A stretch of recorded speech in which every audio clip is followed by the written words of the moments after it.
주시는 하나님의 말씀은 요한복음입니다. 요한복음 3장 22절에서 30절의 말씀을 함께 교독하겠습니다.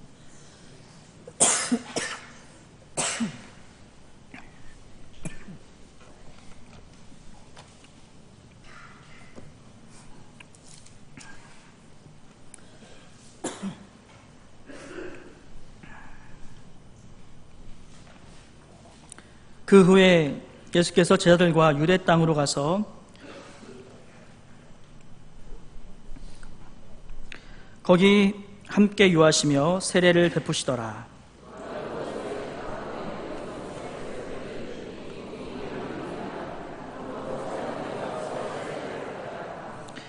요한이 아직 옥에 갇히지 아니하였더라.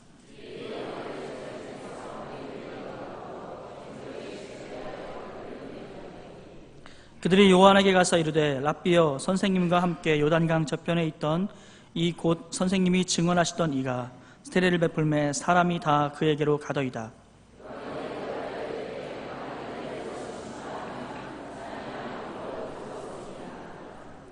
내가 말한 바 나는 그리스도가 아니요 그의 앞에 보내심을 받은 자라고 한 것을 증언할 자는 너희니라.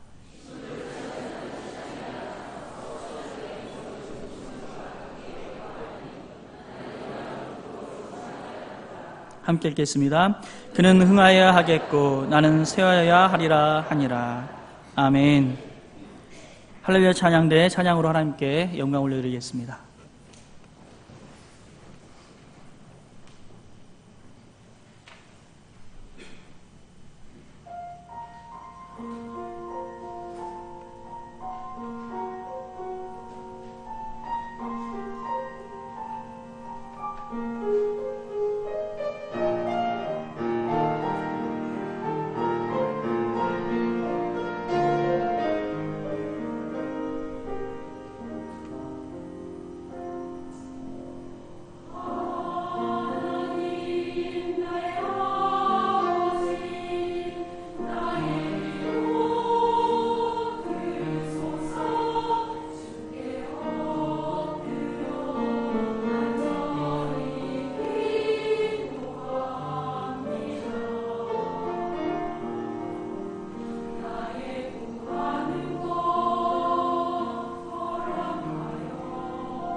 아멘. 감사합니다.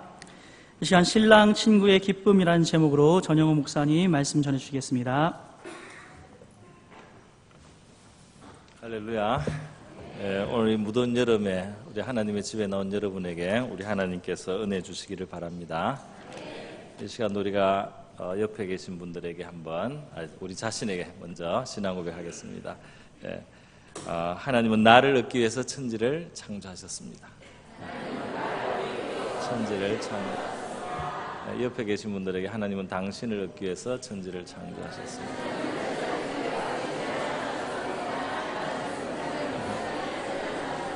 여러분 얻기 위해서 잠시 기도하겠습니다. 고마우신 아버지 감사드립니다. 무더운 여름에 저희들을 지켜주심을 감사드립니다. 오늘 이렇게 아버지의 집에 나오게 하시니 감사합니다. 하나님 말씀에 귀 기울기를 원합니다. 부족한 종에게는 작은 양식밖에 없사오니 주님께서 받아주시고 축사하여 주셔서 사랑하시는 이들의 마음에 풍성한 양식이 되게 하여 주시기를 간절히 기도드립니다. 고마우신 예수님의 귀하신 이름으로 기도드립니다. 네. 이제 여름이 지나고 가을이 되면은 초등학교 같은 데서 운동회를 하는데요. 제가 있을 때 요즘도 운동회가 있다는 이야기를 제가 들은 것 같습니다.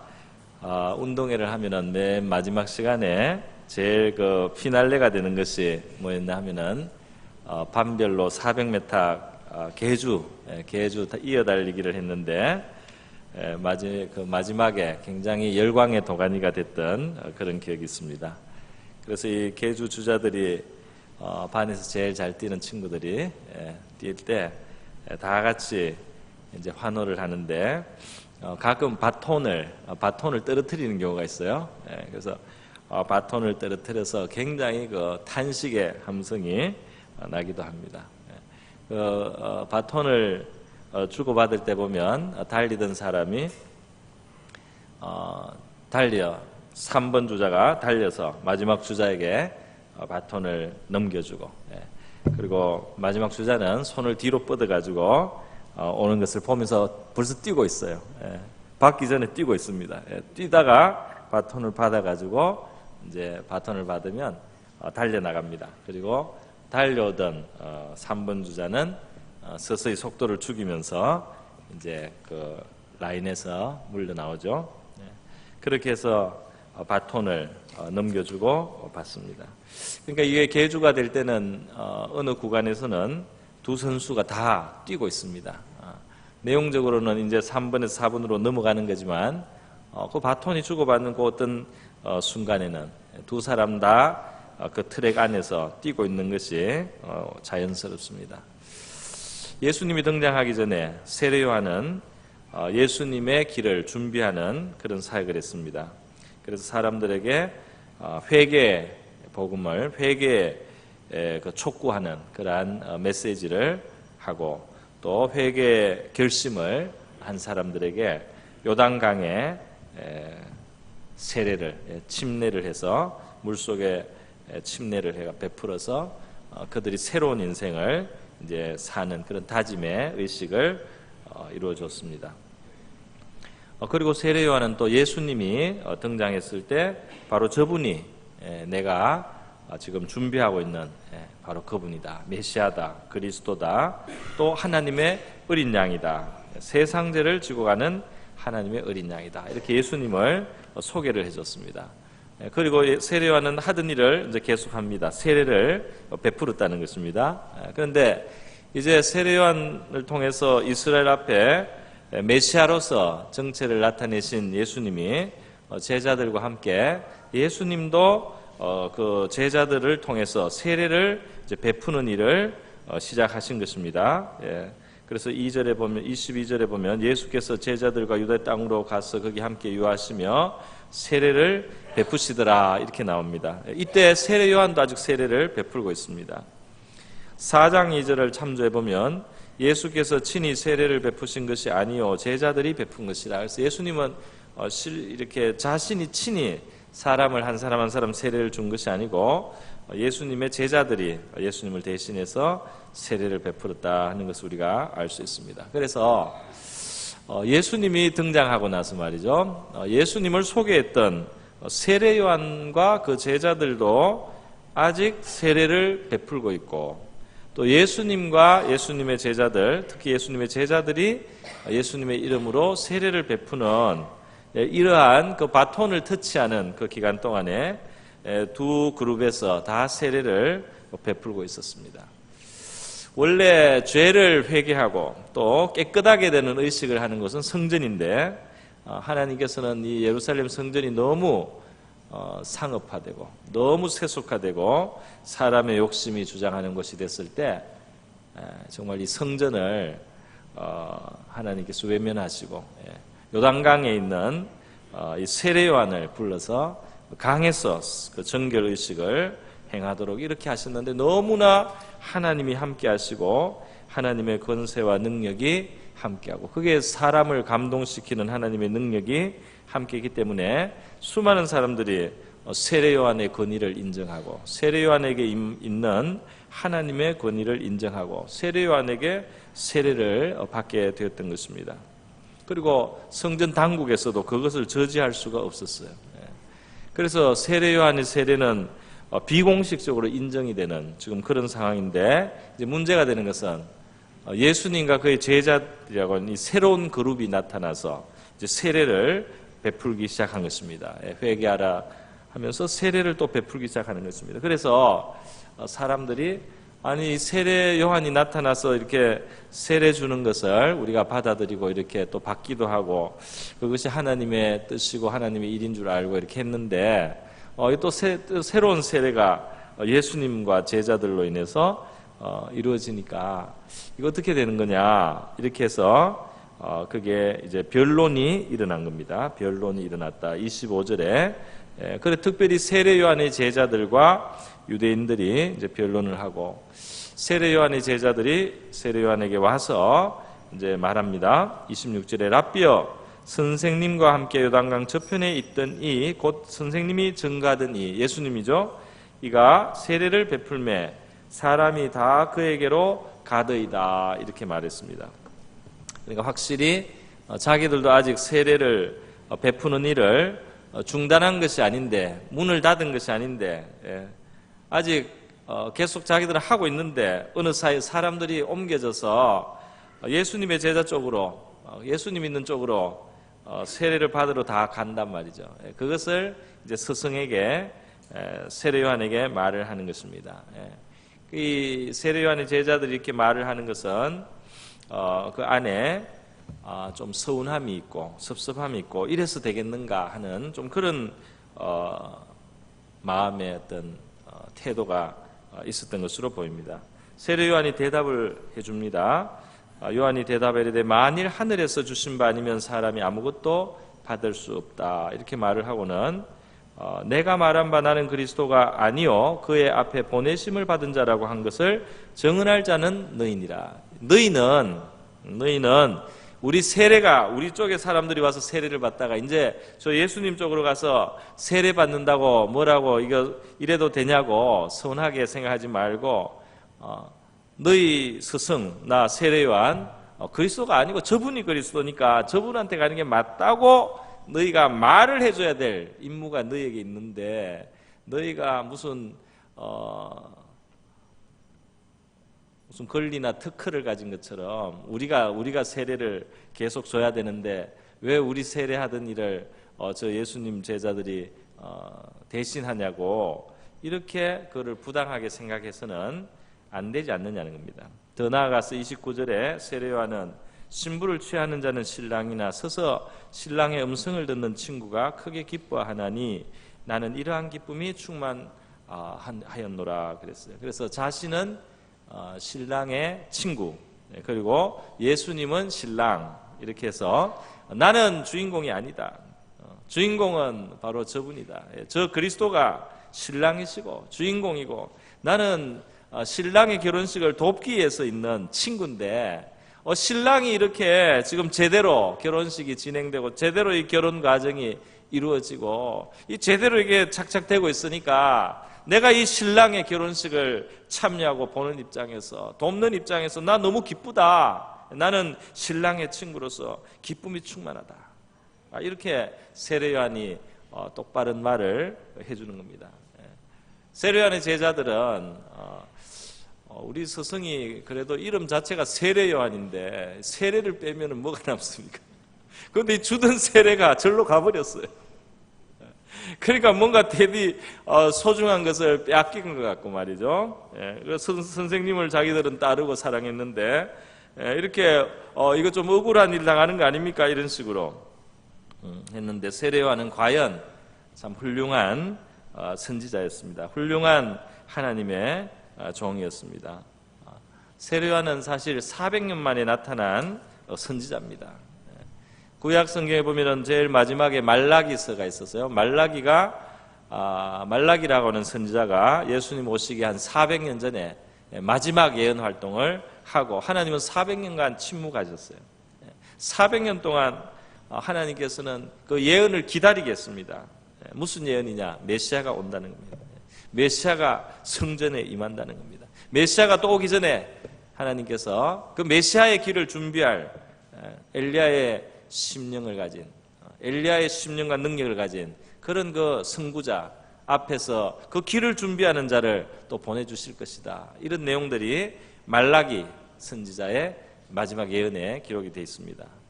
그러니까 세례 요한이 그래서 등장을 한 것이고 그 예언대로 또 메시아이신 예수님이 오셔서 이제 인류의 구원의 놀라운 역사가 펼쳐지는 바로 그 순간, 최고의 그 클라이막스가 왔을 때 그 바로 결정적인 예수님의 그 선구자의 선지자 역할, 구약 시대의 마지막 선지자 역할을 하고 있는 이 세례 요한이 얼마나 자세가 바로 잡혔는지. 보통 사람들은 하나님을 일을 하다가도 말이죠, 하나님 일인지 자기 일인지 구분을 못 해가지고 하나님 일을 하다가 그 어느 사이에 자기 일로 삼아버려가지고 서운해서 안 되는 일을 서운하게 여겨요. 기뻐해야 되는데 서운해져요. 왜냐하면 하나님의 일로 생각하지 않고 자기 일로 생각해서 내 밥그릇이 떨어졌다, 내 하던 일을 뺏겼다, 내가 하던 일을 저 사람이 한다, 이렇게 사람의 눈으로 말이죠, 일을 봄으로써 이렇게 불필요하게 서운해하고 불필요하게 섭섭해하고 말이죠. 세례와 같이 바른 마음을 가지고 있으면은 이제 일이 제대로 되고 있어서 너무 기뻐서 신랑의 친구의 기쁨으로 충만할 수 있는 이 기쁨을 우리가 뺏기지 않아야 될 줄 믿습니다. 그렇게 하나님 중심으로 생각을 해야죠. 그래서 세례 요한이 한 아주 멋진 말씀 있죠. 27절에 요한이 대답하이르되 만일 하늘에서 주신 바 아니면 사람이 아무것도 받을 수 없느니라, 이렇게 말했는데 이 말은 이 문맥에서 어떤 뜻이겠습니까? 내가 한 것이 아니다는 거죠. 내가 한 것이 아니다. 내가 땀 흘리고 내가 물론 수고하는 것처럼 보였겠지만은 내가 나가서 요단강에서 세례 베풀고 회개하라고 외치고 사람들이 모여들고 세례 받고 이거 다 하나님이 하늘에서 주셔서 된 일이다. 이게 하나님이 시키고 하나님이 다 사람들 마음을 만지고 하나님이 다 이 지금 모든 것을 움직여서 된 일인데 그건 내가 한 것이 아니다는 겁니다.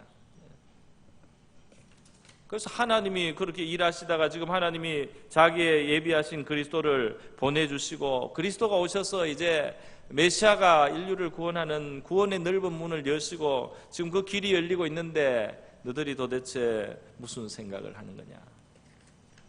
그렇게 예수님이 세례 요한이 제자들을 이제 타이르고 바르게 가르쳐주지 않습니까? 우리 하나님의 일을 하는 사람들은, 하나님을 섬기는 사람들은, 주의 일들을 감당하는 사람들, 봉사를 하는 사람들, 마무리를 잘해야 되겠습니다. 어떻게 마무리를 잘해야 됩니까? 그동안 섬긴 것이 내가 한 것이 아니다. 내가 그냥 땀 흘리고 내가 수고하고 내가 고생하고 내가 얼마나 뭐 어쩌고 만약 이렇게 된다면 반드시 이 제자들처럼 서운한 감정을 가질 그런 가능성이 높은 거죠. 내가 했다고 생각하면 서운하게 됩니다. 하나님이 주셨어. 하나님이 주셨으니까 그런 기회가 있었고 그렇게 할 수가 있었고 그렇게 했을 때 제대로 이루어질 수가 있었다. 그렇게 생각을 하고 있으면은 기뻐할 일밖에 없는데 말이죠. 마치 세례를 베풀고 그동안 이스라엘을 회개시켰던 것이 세례 요한과 세례 요한 제자들 자신들이 무슨 대단한 무엇을 한 것처럼 말이에요. 이렇게 제자들이 지금 생각을 잘못하고 우리 일이 저쪽으로 넘어간다고 말이에요. 서운하게 생각하고. 여러분, 인간적으로 생각하고 우리 하나님이 일을 하게 되면은 안 됩니다. 그러면은 이런 섭섭증에 걸리는 거예요. 섭섭증에 걸리고 지금 제자들이 요한을 사랑하니까요 더 충동을 해요. 더 충동을. 그 요한이 만약에 이 충동을 받아 그럴 사람은 아니면 충동을 받아서 말이죠. 지금 주자가 바톤을 잘 넘기고 다음 주자가 바톤을 쥐고 잘 가게 해야 되는데 바톤을 꽉 잡고 안 놓고 말이죠. 안 놓고 쥐고 있으면은 어떻게 됩니까? 그래서 우리가 하나님의 관점에서 하나님이 하시는 일, 내가 섬기고 수고한 것이 하나님이 주셔서 내가 할 수 있었고 하나님께서 도우시고 하나님께서 허락하셔서 내가 이렇게 사역하고 섬길 수 있었다. 이렇게 생각을 하면 그 다음에 하나님의 하신 일을 기대하고 또 자기의 일을 하든지 접든지 뭐 어떻게 되든지 그것이 어떤 문제가 되는 것이 아닌 것입니다. 우리 세례 요한이 가졌던 이러한 기쁨을 우리가 잃지 않아야 되겠습니다. 우리도 세례 요한처럼 기뻐할 수 있어야 되겠습니다. 세례 요한의 아주 멋진 말이 마지막에 나오지 않습니까? 그는 흥하여야 하겠고 나는 쇠하여야 하리라. 지금부터 나는 이제 서서히 나는 사라져 준다는 거예요. 그래서 예수님께 모든 초점이 맞출 수 있도록 예수님께 모든 초점이 맞춰 사람들이 바로 이분을 만나야 되는 거지. 나는 이분을 이렇게 볼 수 있도록 소개하는 역할만 한 거지. 내가 구원할 것도 아니고 내가 사람들에게 영생을 줄 것도 아니고 내가 사람들의 문제를 해결할 것도 아니고 바로 이분에게 가야지 사람들이 사는데 바로 이분과 맺어져야지 사람들은 영생을 얻는데 바로 이분과 만나고 이분과 맺어져야지 사람들이 하늘의 신분을 얻게 되는데 이 하늘에서 온 신랑을 그 신랑과 맺어져야지 사람들은 하늘의 신부가 되는 거 아닙니까? 고린도후서 11장 2절에 사도 바울이 이렇게 그의 사역을 결혼에 중매하는 일로 비유를 했습니다. 고린도후서 11장 2절에 내가 하나님의 열심으로 너희를 위하여 열심 내노니 내가 너희를 정결한 처녀로 한 남편인 그리스도께 드리려고 중매함이로다. 그랬어요. 나는 중매쟁이다는 겁니다. 영적인 중매쟁이. 완벽한 신랑감. 여기에 온 세상에 자랑할 수 있는 완벽한 신랑감이 있는데 이 신랑을 만나야 산다는 겁니다. 이 신랑을 만나야만 살고 이 신랑을 만나면 너무너무 엄청난 거기에 엄청난 복을 받게 되는데 이 신랑에게 너희들을 중매하려고 내가 이렇게 애를 쓴다. 사도 바울이 이렇게 자기의 그 복음 사역을 설명을 했습니다. 오늘 여러분 우리가 만약에 우리 자신이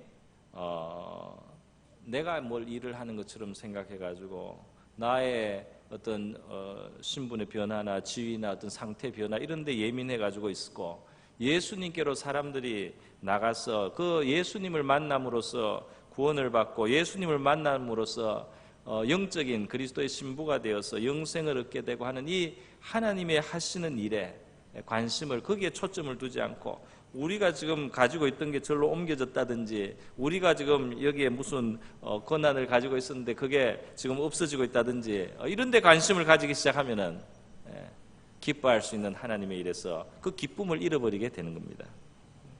기쁨을 잃지 않고 우리가 하늘의 이 기쁨을 잃지 않고 하늘의 잔치하는 기쁨 속에 계속 살아가려면은 우리에게 어떤 자세가 있어야 되겠습니까? 내가 쇠하는 것이 중요한 것이 아니고 그리스도가 흥하는데 우리의 관심이 있어야 될 줄 믿습니다. 그리스도가 흥하시는가?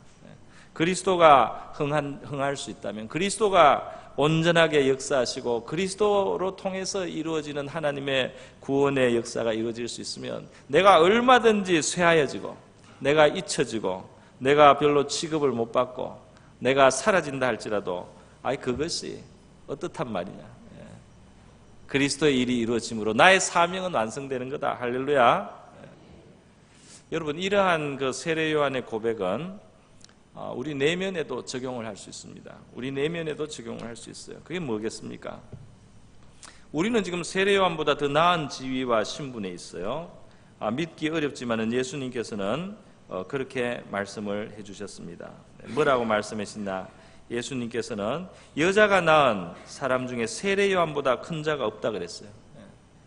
이 세례 요한이 구약의 마지막 선지자로서 메시아를 분명하게 사람들에게 지시해주고 가르쳐주는 이런 역할을 했습니다. 메시아가 어린 양이다. 우리의 죄를 다 책임져주는 분이다. 또 메시아가 신랑이다 그랬어요. 우리를 책임져주는 분이단 말이죠. 우리와 자신을 하나로 묶어서 하나가 되고 그래서 우리를 자신의 하늘의 신분으로 끌어올리는 바로 그 하늘의 신랑이다. 그렇게 세례 요한이 증거를 했습니다. 그런데 우리 성도들은 어떻습니까? 예수님께서 누가복음에서 우리 하늘나라에 속한 백성들은 가장 작은 자라도 세례 요한보다 오히려 크다 이렇게 말씀했어요. 왜 그래요? 세례 요한은 이렇게 예수님을 밖으로 가르쳤지만은 우리는 예수님을 영접해서 우리 마음속에 모셔드리고 우리 안에 그의 성령을 받아서 성령께서 우리 안에 거하심으로 우리 안에 주님의 임재가 있습니다. 할렐루야. 주님의 임재를 가진 것이 성도입니다. 주님의 임재가 우리 속에 들어와 있는 거예요. 그런데 주님의 임재를 방해하는 우리 자아의 고집과 못된 것들이 있습니다. 우리를 자꾸 내세우고 주장하고 이렇게 크신 주님을 모시고도 이렇게 완전한 신랑이신 주님을 모시고도 이렇게 완전히 우리를 사랑하시고 가장 지혜로우신 분을 모시고도 이 미련한 사람이 이 어리석은 사람이 계속 자기 고집만 가지고 주님께 자기의 삶을 맡겨드리지 않습니다. 주님께서 자기의 삶을 이끌고 인도하시도록 그렇게 내어드리지를 않습니다. 주님이 이끄시는 대로 따라가서 주님이 발휘할 수 있는 주님의 능력을 발휘하실 수 있도록 허락하지 않고 계속 자기 고집과 자기 옹졸한 좁은 생각 속에서 아직 자기가 자기 인생의 핸들을 꼭 쥐고 안 놓고 있으면 그래서 자기가 계속 흥하고 있으면 이 주님의 이 흥함을 우리 자신이 경험할 수가 없는 겁니다. 우리가 우리의 핸들을 꼭 잡고 있던 손을 놓고 우리가 잡고 있던 그 키를 우리가 놓고 우리의 고집과 우리 꼭 열어야 된다는 우리의 어떤 생각이나 아집을 좀 놓고 말이죠. 우리가 힘을 빼서 쇠하여지면 그래서 주님께 맡기고 주님 이끄십시오. 주님이 가자는 대로 가겠습니다. 주님이 주장하는 대로 주님이 원하신다면 주님이 바라신다면 나는 내려놓습니다. 주님이 바라시면 나는 없어져도 괜찮습니다. 주님이 뜻이 이루어진다면 나는 잊혀져도 괜찮아요. 이렇게 될 때 주님의 뜻이 이루어질 뿐 아니라 우리에게 무엇이 있습니까? 신랑의 친구의 기쁨이 충만할 줄 믿습니다. 신랑의 친구의 기쁨. 여러분, 우리 구원의 일은 우리 예수님과의 일은 말이죠. 하늘의 잔치예요. 할렐루야. 하늘의 잔치. 구약 성경 에스겔에 보면 말이죠. 에스겔서 16장에 보면은 이스라엘을 비유하기를 태어나기는 태어났는데 핏덩이가 말이죠. 태도 자르지 않은 채로 어디에 그냥 들판에 내던져진 그런 아기로 비유가 되어 있습니다. 그래서 이거는 가만히 있으면 그냥 죽는 거예요. 그냥 말라 죽을 수밖에 없는 상황입니다. 그런데 그거를 거두었어요. 거두었는데 그걸 거두어서 태를 자르고 핏덩이를 씻기고 소금을 뿌려서 소독을 해주고 그리고 이제 길러서 말이죠. 옷을 입혀주고 돼지 가죽신을 신겨주고 장신구를 해주고 아름답게 길러서 그리고 혼인을 하는데 그렇게 구원해주고 길러주고 혼인을 하는 이 당사자가 누구냐면 왕입니다. 왕. 그러니까 이 핏덩이, 죽어져야 됐던 이 핏덩이가 왕후가 되는 거죠. 왕비가 되는 겁니다. 그러니까 이 멸망으로 가고 있는, 가만히 내부면 멸망이에요. 죄 가운데 나서 죄 가운데 살다가 죄 가운데 죽는 인생의 그 모습을 이제 그렇게 비유한 겁니다. 그 핏덩이 같은 인생들, 이스라엘의 역사도 그렇게 비유할 수 있습니다. 그걸 하나님이 거두어서 살려서 말이죠. 그거를 살려내고 그냥 살릴 뿐 아니라 영광을 주고 존귀하게 만드는데 그 최종 모습이 뭐냐 하면 혼인을 하는 거예요.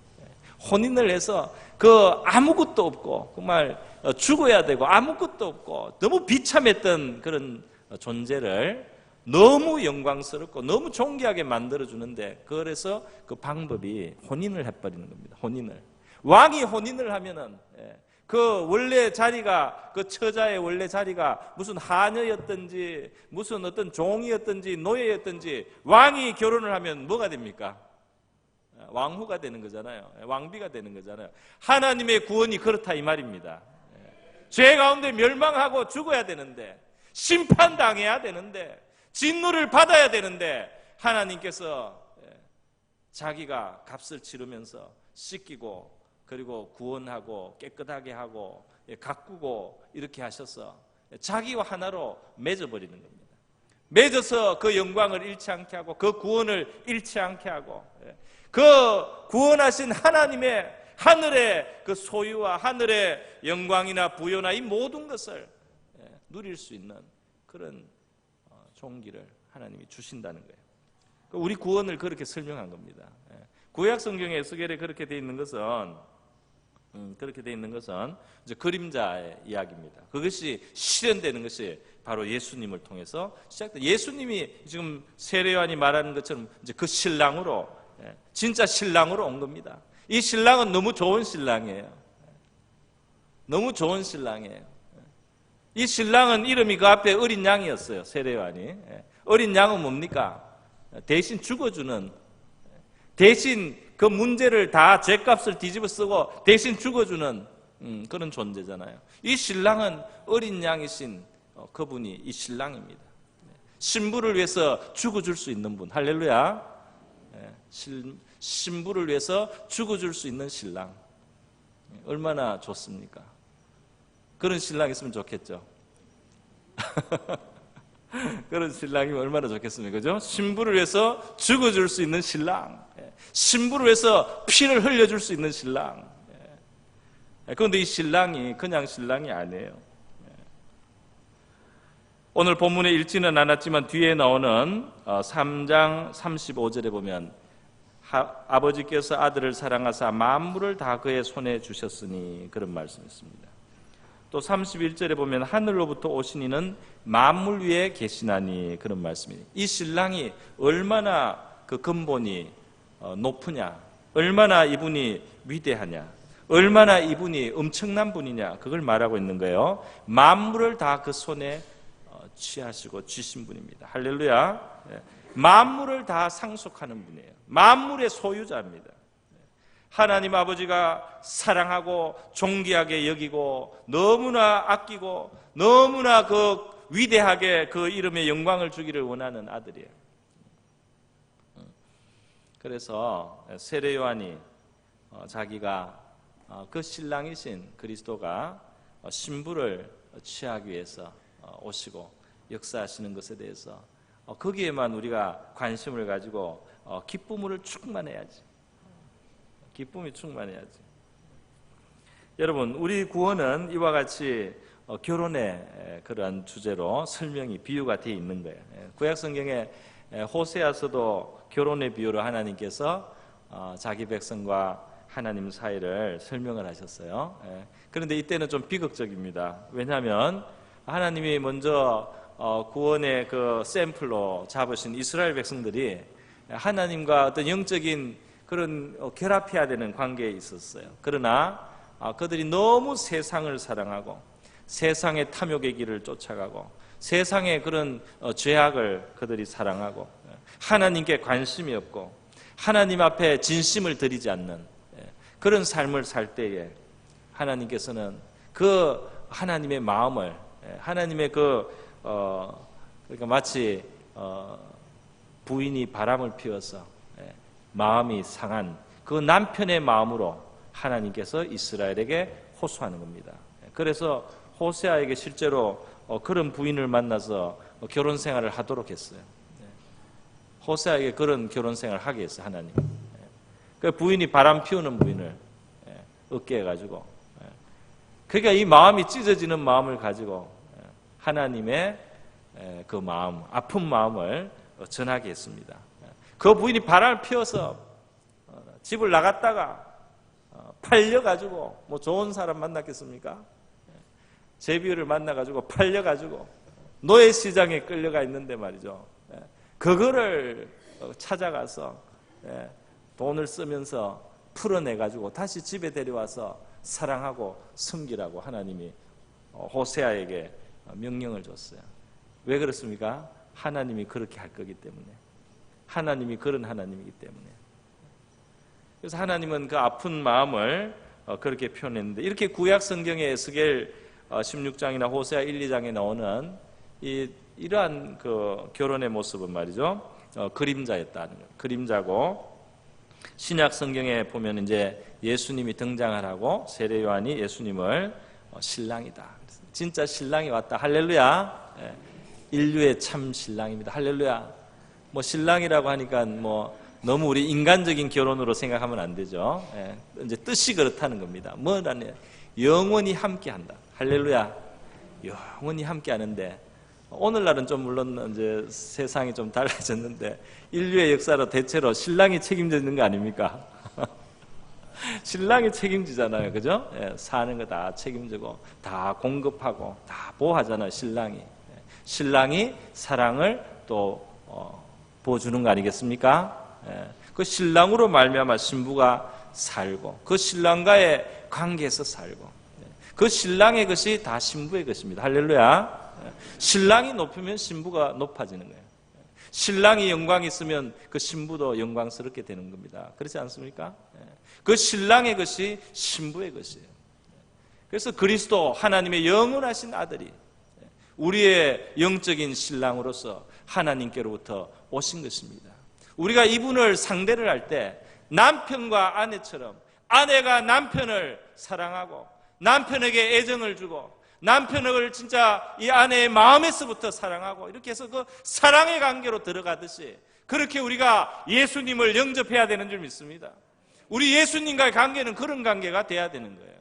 신랑과 신부 같은 관계가 돼야지, 어떻게 저 뒀다가 필요할 때 한 번씩 불러서 부탁하는 내 도와주는 어디 뭐 오촌 아저씨처럼 이렇게 하는 게 아니고, 예수님과 우리의 관계는 아내와 남편의 관계처럼, 신랑과 신부의 관계처럼 사랑의 관계. 그런데 여러분, 좋은 것은 뭡니까? 최고의 신랑, 최고의 신랑, 그 이상이 없는 친구이며 신랑이며 보호자이며, 이 모든 좋은 것을 다 합쳐도 말이 그걸로 부족한 바로 그런 분이 그리스도라는 겁니다, 할렐루야. 그래서 저도 오늘 마음 편합니다.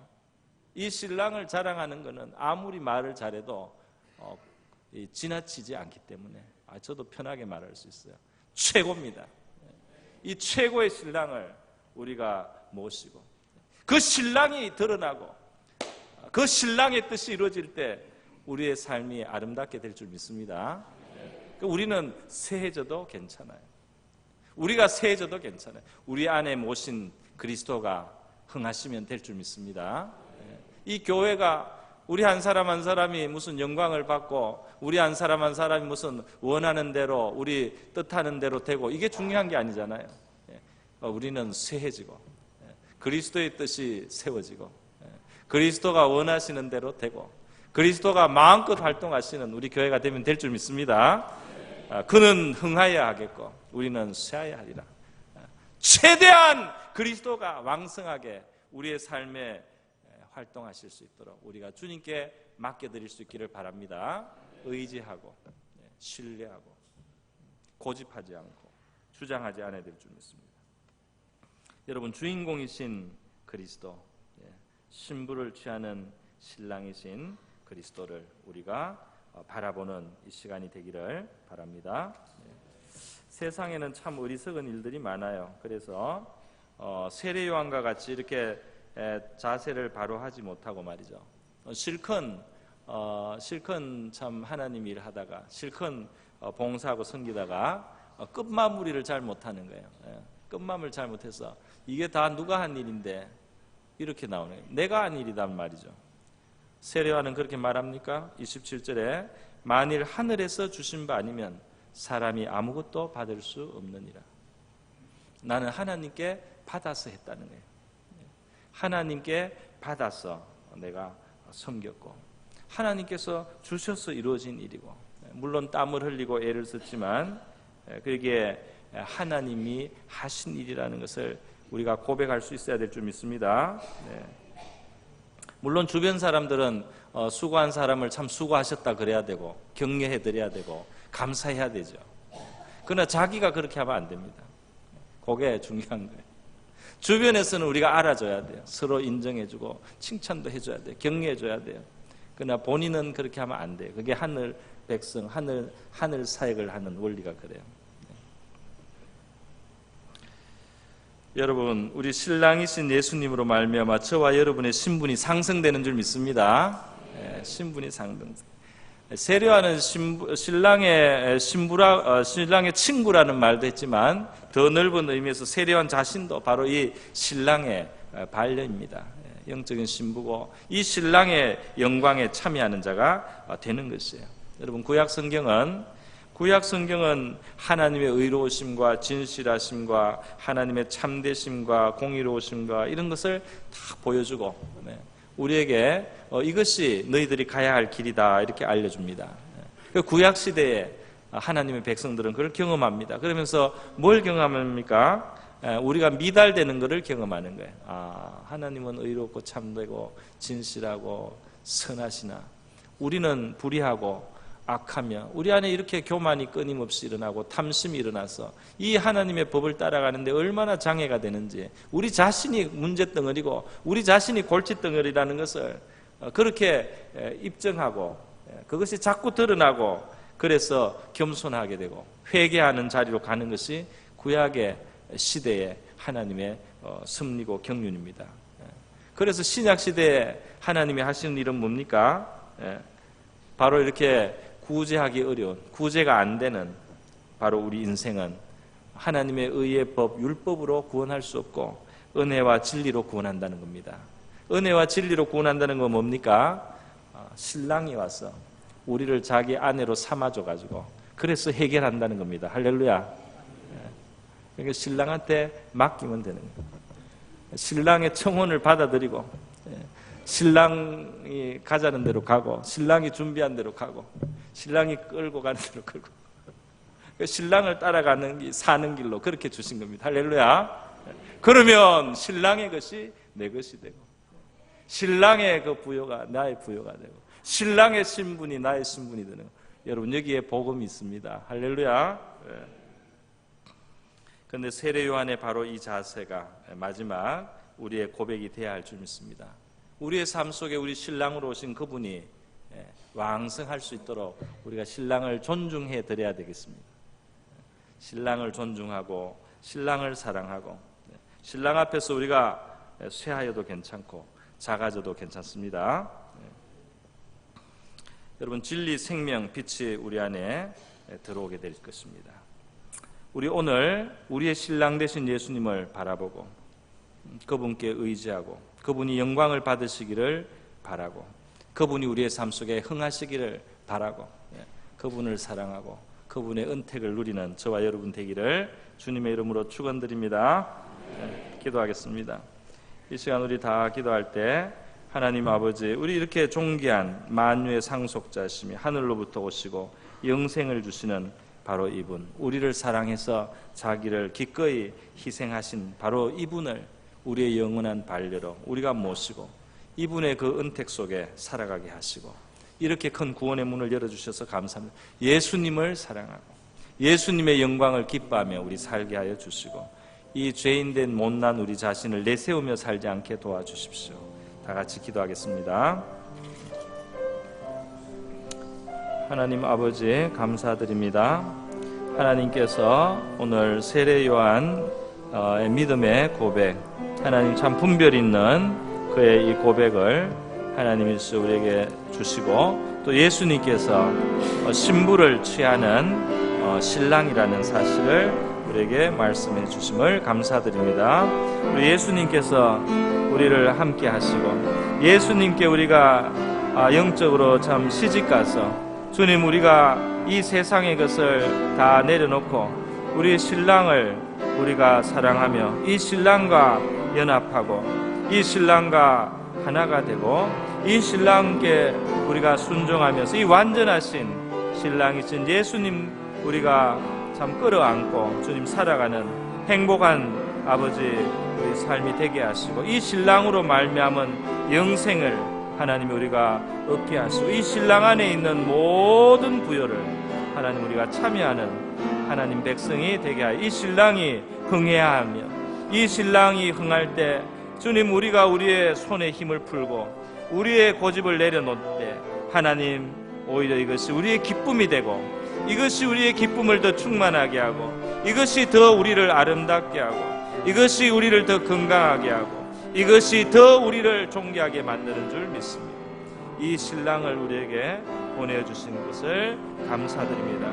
하나님께서 지극히 사랑하시고 존귀하게 여기시며 만물의 상속자와 만유의 주제로 높이신 우리 그리스도가 우리의 신랑이 되심으로 주님이시여 우리의 삶은 구원받게 되고, 하나님 우리의 삶에는 참된 의미가 들어오고 우리의 삶에는 영원한 빛이 있게 됨을 감사드립니다. 하나님, 저와 우리 성도들 예수 그리스도의 이 생명, 은혜, 사랑, 지혜 아버지 누리게 하여 주시고 참여하게 하여 주시옵소서. 할렐루야. 아버지 감사드립니다. 고마우신 하나님 아버지 감사드립니다.